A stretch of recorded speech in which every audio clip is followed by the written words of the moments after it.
অত্যন্ত দুৰ্ভাগ্যজনক বিষয় যিদৰে কাশ্মীৰত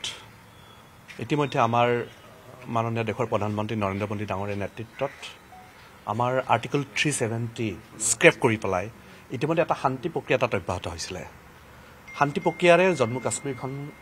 আগবাঢ়িবলৈ জাষ্ট লৈছিলে তাত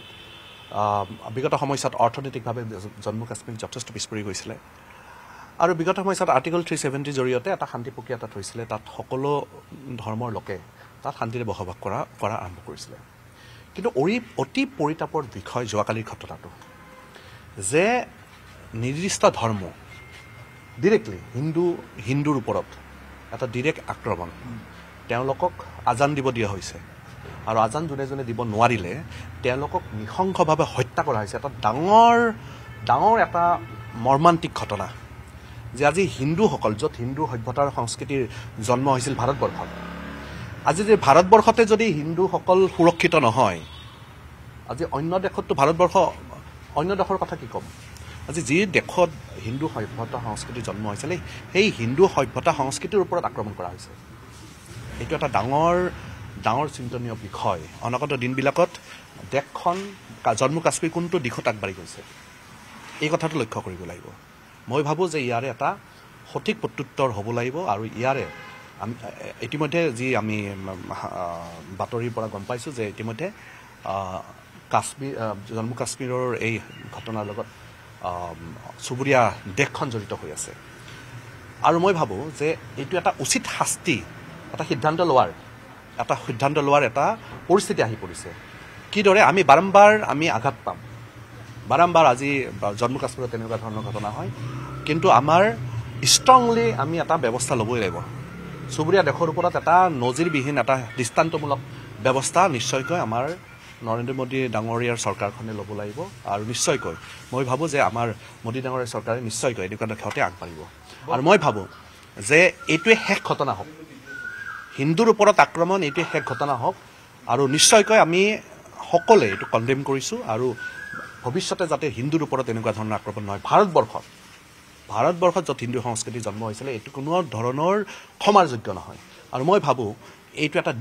দৃষ্টান্তমূলক শাস্তি হ'ব লাগে আৰু চুবুৰীয়া দেশখনৰ প্ৰতি এটা দৃষ্টান্তমূলক ব্যৱস্থা নিশ্চয়কৈ ল'ব লাগে মানে বহু দিনৰ বিৰতিৰ পাছত জম্মু কাশ্মীৰলৈ বিভিন্ন পৰ্যটকসকল অহা আৰম্ভ কৰিছিল শান্তি বিৰাজ কৰিছিল তাৰ পাছতে এনেকুৱা ধৰণৰ যিটো ঘটনা হৈ গ'ল এই ঘটনাটোৱে গোটেই বিশ্বতে এটা প্ৰভাৱ কিন্তু পেলাব নাই নিশ্চয়কৈ জম্মু কাশ্মীৰত যেতিয়া আৰ্টিকল 370 স্ক্ৰেপ কৰা হ'ল জম্মু কাশ্মীৰৰ পৰা তেতিয়াৰ পৰা তাত থকা সকলো জাতি জনগোষ্ঠীৰ লোক হিন্দুসকলে সুৰক্ষিত অনুভৱ কৰিছিলে আৰু হিন্দুসকলে আৰু তাত প্ৰত্যেকটা জাতি জনগোষ্ঠীৰ লোক শান্তিৰে তাত বসবাস কৰিবলৈ আৰম্ভ কৰিছিলে আজি যোৱাকালি যিটো ঘটনা হ'ল এটা সম্প্ৰদায়ৰ নাম লৈ আজি হিন্দু হয়নে নহয় সেইটো চিনাক্তকৰণৰ কাৰণে প্ৰথম তেওঁলোকক আজান দিব দিয়া হৈছিলে আৰু আজান যোনে দিব নোৱাৰিলে তেওঁলোকৰ ৱাইফৰ ফ্ৰণ্টত হাজবেণ্ডক তেওঁলোকক গুলিয়াই পেলাই মৰা হৈছিলে কেনেকুৱা এটা পৰিৱেশ ভয়ংকৰ পৰিৱেশ আজি আমাৰ হিন্দুৱে যদি আজি জম্মু কাশ্মীৰত যাব নোৱাৰে ফুৰিবলৈ আজি যদি জম্মু কাশ্মীৰ নিজৰ দেশত যদি যাব নোৱাৰে নিজৰ দেশৰ ভিতৰত যদি যাব নোৱাৰে তাতকৈ চৰম পৰিতাপৰ কথা নাই অকল এইটোত যদি এটা দৃষ্টান্তমূলক শাস্তি নহয় অনাগত দিনবিলাকত তাৰ প্ৰভাৱ কিন্তু বেলেগ ৰাজ্যতো পৰিব কিয়নো আমি অসমো সুৰক্ষিত নহয় কিন্তু ৱেষ্ট বেংগলো সুৰক্ষিত নহয় আজি বহু ৰাজ্য এনেকুৱা ধৰণৰ হৈছে কেৰালা আজি সুৰক্ষিত নহয় আজি কেৰালাত হিন্দু সভ্যতা সংস্কৃতিৰ ওপৰত কেৰালাতো আক্ৰমণ হৈছে চ' এনেকুৱা ধৰণৰ ঘটনাবিলাকে আমাক লজ্জিত কৰিছে আমি যি হিন্দু সংস্কৃতি আজি ভাৰতবৰ্ষত জন্ম হৈছিলে সেই হিন্দু সংস্কৃতিৰ ওপৰত যদি এনেকুৱা ধৰণৰ আঘাত হয় নিশ্চয়কৈ এইটো সহ্য কৰিব নোৱাৰি আগন্তুক দিনবিলাকত আমি দৃষ্টান্তমূলক শাস্তি আমি বিচাৰিছোঁ আপুনি বিচৰা বাতৰি পাব কেৱল নিউজ 18 এপত নিউজ 18 এপ ডাউনলোড কৰিবলৈ স্কেন কৰক এই QR কোড গুগল প্লে ষ্টৰতো পাব এই নিউজ 18 এপ